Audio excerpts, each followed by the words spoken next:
All right, welcome everybody. We're here with our next talk, an amazing panel. I'm just gonna get the tech stuff figured out and wait for everyone to come in. So we'll just give it a few minutes.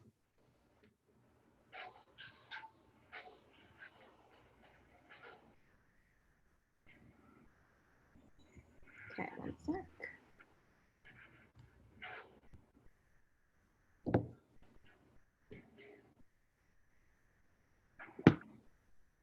Hope everyone's doing well, and thank you to people who are joining us from our previous chat.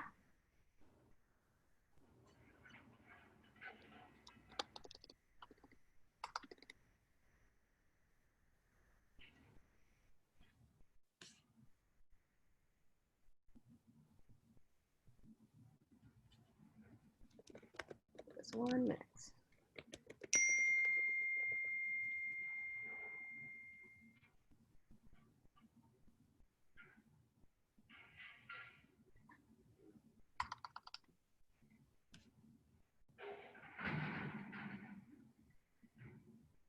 All right.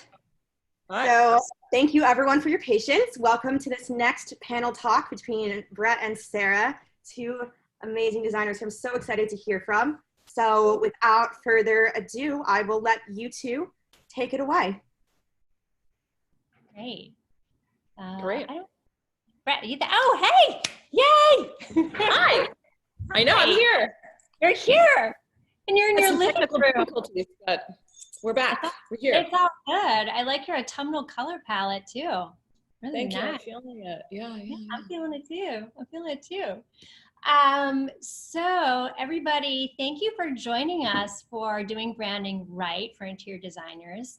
We would like to thank Foyr, first of all, for inviting us to share our experiences in capital B branding. And who better to have a coffee talk with than my dear friend and colleague, capital B, Brett Helsham. Brett is an incredibly talented interior designer who somehow, I don't know how you do it, she balances this wonderful juxtaposition of calm classics and effortless cool, like super cool. No, seriously, her portfolio spans residential, hospitality, retail, commercial design. She does everything. She's very nimble in these spaces. Brett has a BFA from NYU, and on top of that, an MFA from interior design, in interior design from the New York School of Interior Design. And on top of all that, super mom, right? We're both super moms, right? Yeah.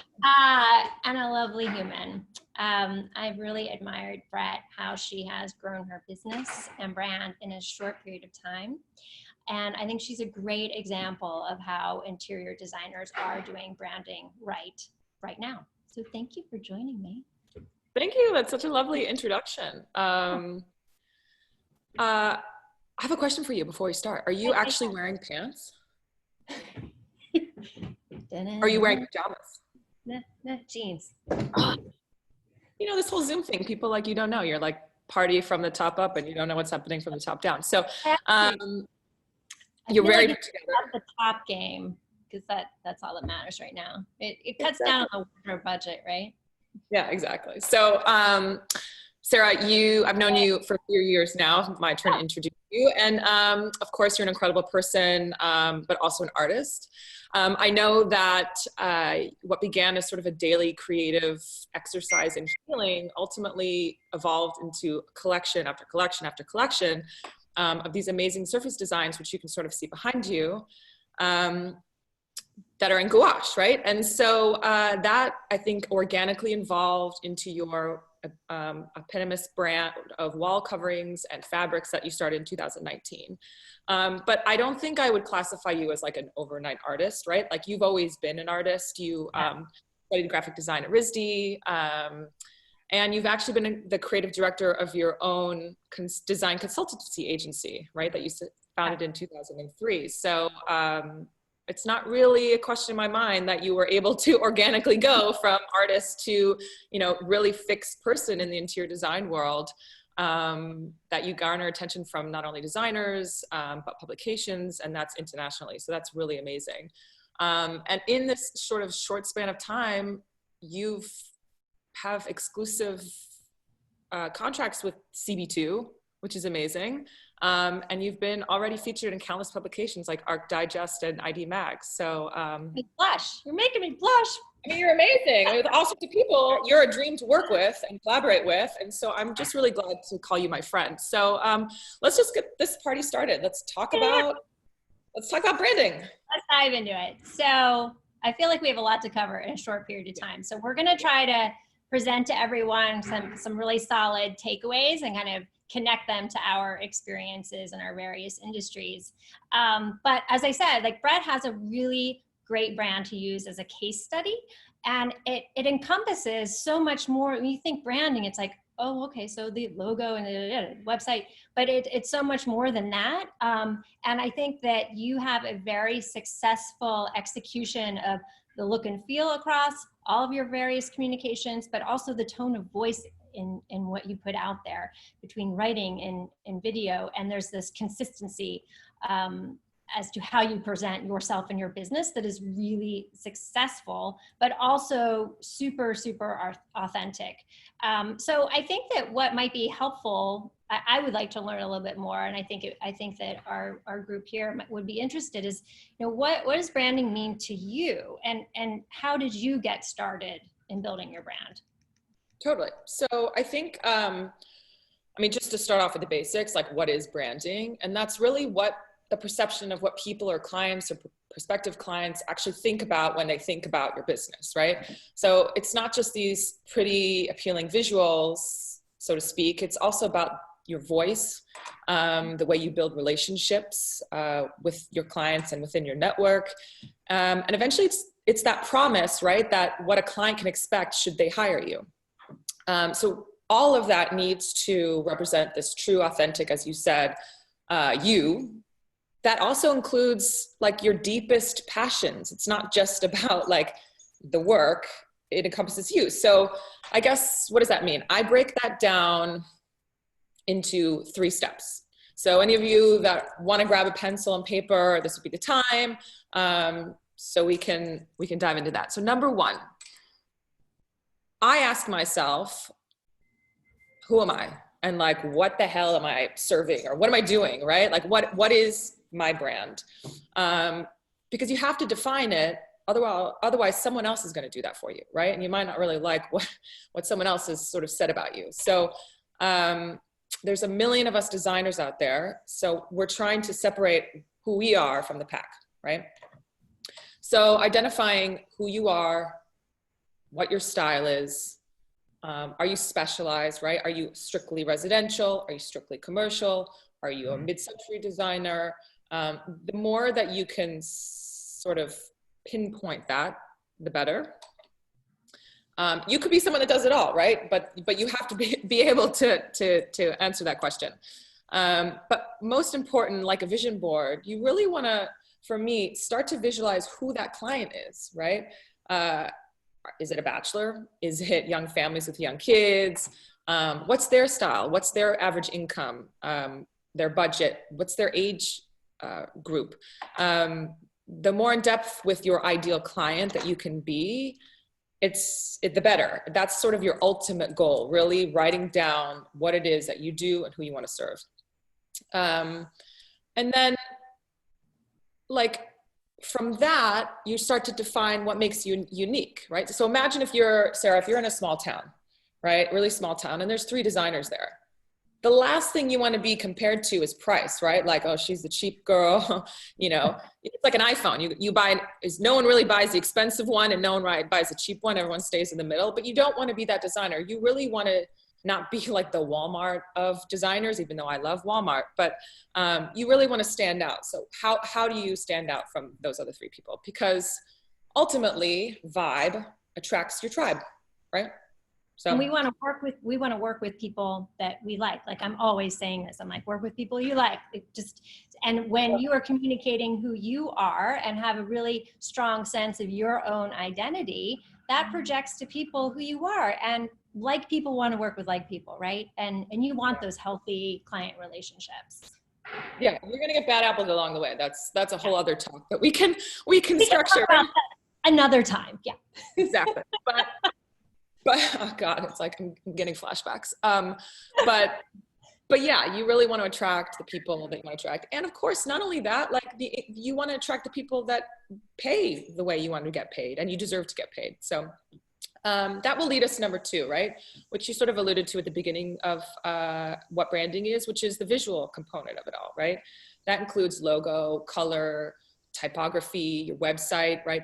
How you shoot your photographs and what you put on your website. And that should also coordinate with all your collateral materials, like marketing. What are you sending out to publication? What's your signature in your email read, right? Your business cards, your mood boards. What are you showing your clients actually in meetings? Social media posts, like every single piece. That is music in my ears. Oh yeah? It is. Right? That consistency. Yes, like on the consulting side of branding in my career, it's like you're always drilling that into the client. You start a project and you set them up with these tools, and you kind of send them out into the universe, because not every relationship is where you're doing every piece of branding for a client. And ideally, you want to set people up for success and give them the tools. But it's like, you got to use this consistently every single time. It matters. It really matters. And then it just gets watered down, and your identity gets watered down, and you're not memorable. Yeah, it can get lost, right? Like every piece of mail I sent, even to like paying taxes to the government, I put my logo sticker on there with, you know what I mean? Like, it's just, even my checks have my logo on them. So you just want to read, like you said, consistent. Yeah, agreed. And that shows. And that should also read to like Facebook, right? Pinterest, Twitter, Instagram, Behance, TikTok. Although, if anyone out there actually knows how to use TikTok and how I can apply it, like, hit me up, because like that's like the one thing I don't understand. But you know, every time you use one of these platforms, you really want to, you know, make it consistent. And because you're in a visual industry, your visual branding really needs to be top notch, right? We all start from somewhere. I didn't get into the branding at the very beginning of when I started my my company, but I slowly over time hired the right people to do that, because, you know, it's a learning process with growth, and it's not my job, right? Exactly. And I think one thing that we should mention in this talk is that, you know, this can be a daunting task, and, you know, there is some flexibility, and part of branding is also that you have to allow it room to evolve. It should evolve. Our businesses change and we grow, and our brand should do that as well. Does that mean you need to start from scratch? No, but there are ways that you can make adjustments to it. And the strongest brands are really the ones that can live and breathe and become something fresh within a set of parameters and guidelines that still feel, you know, on brand. So, and I think you do that beautifully. Thank you. Actually, I think you do that beautifully too. Thanks, love. But I think the third part of all this, right, and I think that flows nicely into that, is that the authenticity, right, of you and your brand. Right now, I mean, the bulk of branding is right now social media, right? It's your Instagram, it's what you see on your, you know, if you're blogging, or if you're, you know, your website, right? It's your how clients first perceive you. And unfortunately, social media is how they meet you, right? And so there's two camps, I feel, within social media, using Instagram as an example, right? I don't think either is wrong or right. It's just sort of what you feel is true to your brand. Like, for example, one type of person likes to have two separate accounts. I think you're like this. I do that, yeah. Yeah, so you have your business, and it's you show your process and stuff, and everything you do, and then you have a private, or not private, personal one, where you're going to show a little bit more of who you are and that kind of stuff, and family life. Where I am of the camp where I mix it all into one, because I feel who I am is part of my brand. Because when you hire me, you're not just hiring my skill set, but you're also hiring me as a person, right? Because as you said before, you want to work with people that you get along with, especially after it could be a year or more that I'm working with a client. And when, you know, shit hits the fan, sorry, like and it inevitably does, you want to be able to have a comfortable dialogue with your client on both sides. And that has a lot to do with trust and has a lot to do with respect. And a lot of that comes out of being authentic, right? Well, and so, I also, go ahead. Go ahead. Oh, no, I was just saying, like, you know, for me as a mixed Instagram account, you see my son, my challah making skills. Like, I just think that that's really important for me. Yeah. Well, and you know, so the difference between our businesses is that you are selling a service and there's a relationship that you are cultivating, whereas I am selling a tangible product. And yes, there are relationships that I have, but you know, this is a really good example. A number of years ago, I was working on a branding project for the New York Public Library, and we were doing environmental graphics for a children's reading room. And I had been a mom for a couple of years, and I walk in and the project manager is showing me the space. We're doing a walkthrough, and I said, "Where's the stroller parking area?" And he looked at me and he was like, he said, "I know.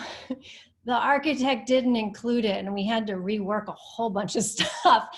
And I thought to myself, and I think now it's like, look, like you are a parent, and there's an intimacy in the relationships that you have with your clients that you are creating their home where their families are growing up. And as a mom, do I want someone coming to my home that kind of understands what that functionality is? And like, if you live with a boy, like don't put the towel rod close to the toilet for the obvious sprinkle reason, you know, like those kinds of things, right? And these are really personal things. You are entering someone's personal space. And I think by communicating your openness in your brand says a lot about the kinds of relationships that you are open to having with your clients. Yeah, and does that trigger stuff, right? Like, I once posted a photo a couple years ago of me kite surfing, and this guy messaged me and was like, "Oh my God, I totally forgot that you're a kite surfer. Like, I'm actually doing an office project. Would you want to do it with me?" And that actually turned into several projects. And I hadn't talked to this guy for years prior to him reaching out, right? So there's always that connection where people are like, "She's my type of person," right? Or "They're my type of person. They get me." And that's half the battle, honestly. Like, there's a lot of people that can make rooms look pretty, but you got to be able to work with the other person. Well, and even more so in this universe, I think we are all looking for those kinds of close connections, right? They're super meaningful. And not everybody's an Instagram person, right? But you have to engage your audience no matter what. That's just, you have to establish that credibility and trust. So whether that's like posting photos or chatting directly to a camera or whatever, like you kind of have to put a little bit of yourself out there, because people understand gimmicks, right? Off the bat, they understand what works and what doesn't. And even you, right? Like I used to try and do all sorts of like story posts with like a pretty background and a font and this, but that's also not me. And I don't have the time for that. So, right? And that's just like part of me, like, so you learn what works and what doesn't for you, and that's just part of the game. Yeah, no, you know agreed. what I mean? It's part of the game. But I would say that's my top 3 sort of really ways to sort of break down. Yeah. But I think interesting, like you have an interesting perspective because you organically went from, you know, working with clients to being your own client almost, right? Like you're starting your own brand, and you had to sort of apply those same rules that you give clients to yourself. I'd love to know like how you approached your own branding. Yeah, it's challenging to be your own client. You kind of like freeze up a little bit, and I can do this till the cows come home for other people and other businesses. And you know, my wallpaper and textile business has evolved very organically, and I kind of joke, I was like, "Oh, leave it to me to, you know, start a second business accidentally." And I'm like, "Oh, it just kind of happened." But you know, in going to my first trade show, this is where I was kind of testing the waters very subconsciously. And that's where my branding needs first started. And it's like, yeah, can I design a trade show booth and business cards and I can do all of that in my sleep. So I did that and just had like a very initial set of simple tools. But the turning point for me really, it shifted when I decided to develop my own product for wallpaper and textiles. The deliverables list for the tools that I needed and my partners needed just started growing exponentially. And this gets into like branding class, 200 or 2 or whatever the class name is, but where it's like, once you have this foundation, it's how does that, and I touched on this earlier, it's how does that language expand and evolve as your business grows and changes so that it's perceived as growth and consistently, but not something new, right? And that's a very tricky thing to achieve, is to keep things fresh and new, but still on brand. And now that I have trade representation in San Francisco at Hune, New York at Le Pair, and Miami Tool and Texture. So now, like, consistency in branding is even more important, because while I have a very small studio, now I have trade representatives who are communicating my brand for me. So the tools that I give them need to reflect not just my brand, but also a harmonious partnership. I'm supporting their brand and they're supporting me. And how does my system allow for that balance? And these are new business relationships, and to your point of, every single piece it's an opportunity to communicate your brand down to the last mailing label that goes out, whether it's to the IRS or I'm sending samples over to Jeff Holt at Hune, yeah. I want things to be seamless and easy for my partners to work with me and also communicate and sell on my behalf. Yeah. So I'm wearing a lot of hats, as are you, but I'm having a lot of fun doing it. So really? Yeah. It's fun. It should be fun, right? Because if it starts to get, there's two things to that. If it starts to get overwhelming, one, you got to outsource, right? Like, I don't care how good, you could be great at everything, but nobody has the time to do everything, right? Yeah. So you just have to be able to choose your time wisely, make sure you do what you do, and then hire the people when you're ready to help you shape that. And then eventually it starts to get a little bit more easy and organic. And there's something to be said for getting those outside eyes to help you establish a foundation so that you're set. You don't have to think about it as much. And you've got that toolkit to go and kind of execute those parts and pieces internally. Totally. So, yeah.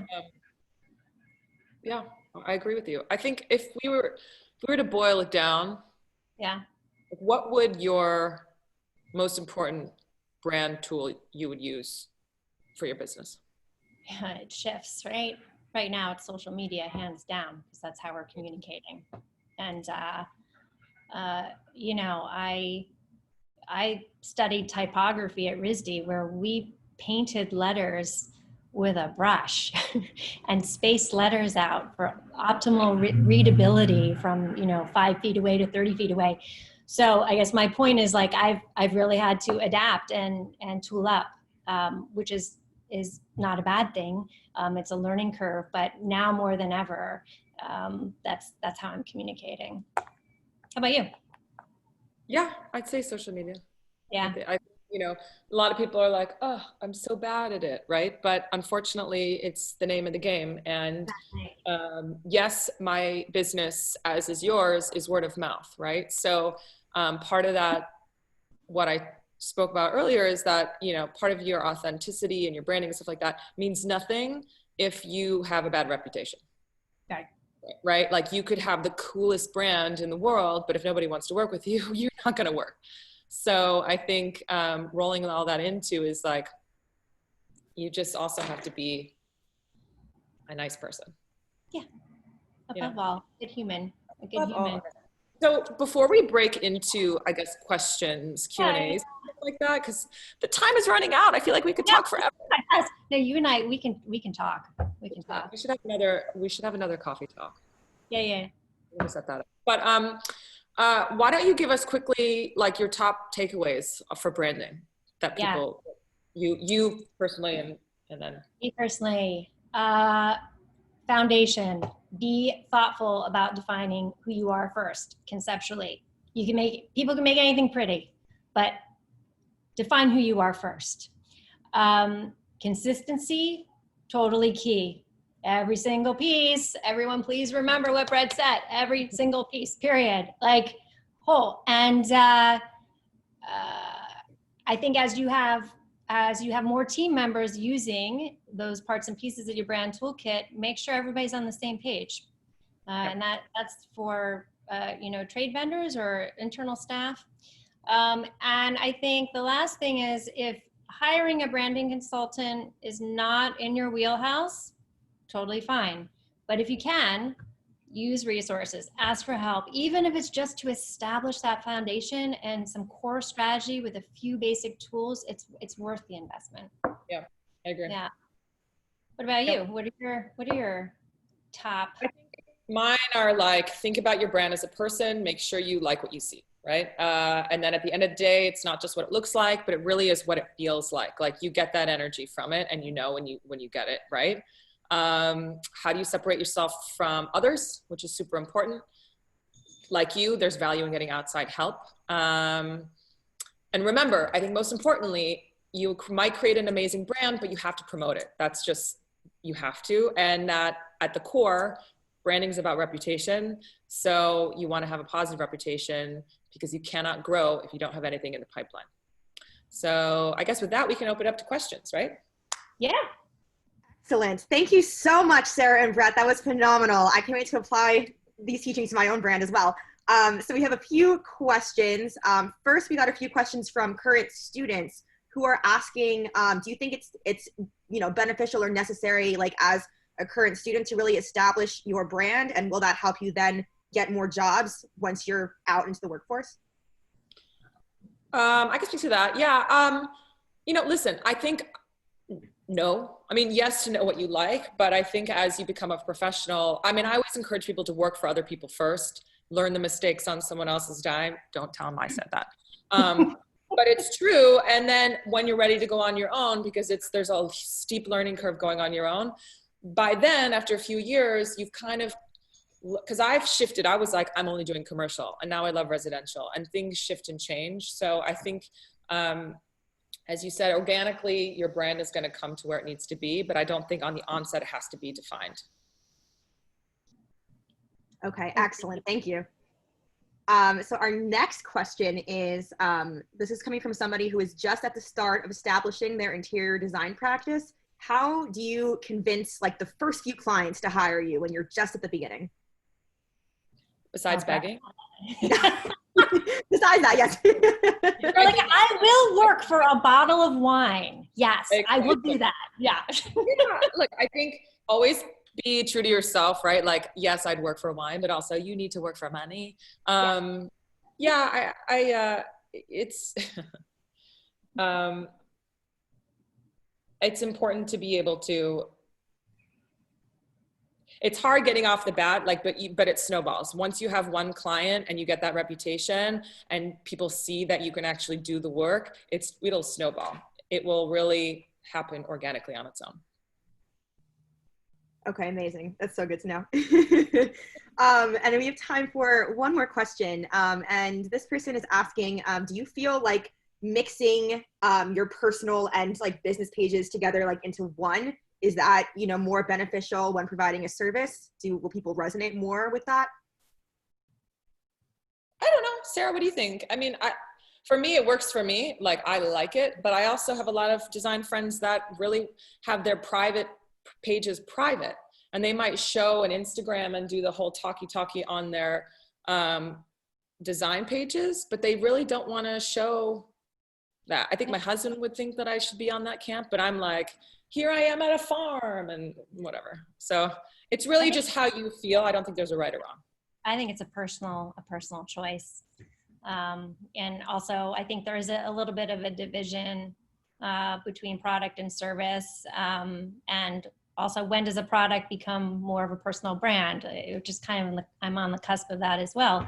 But I think it's really dependent on what people feel comfortable doing. Yeah.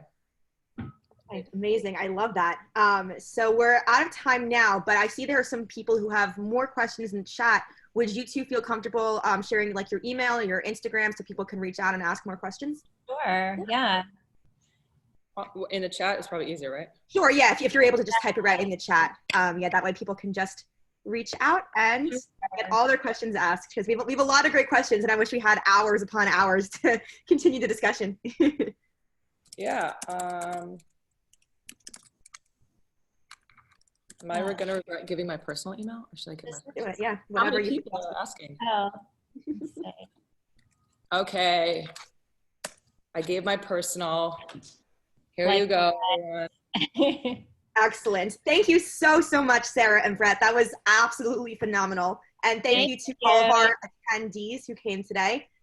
So now we have about a 15-minute break until our next session. So go to the bathroom, get some water, eat lunch, do what you got to do. And we will see you all back in a little while. Thank you so much. Thanks, everyone. Bye. Thank you so much. Bye.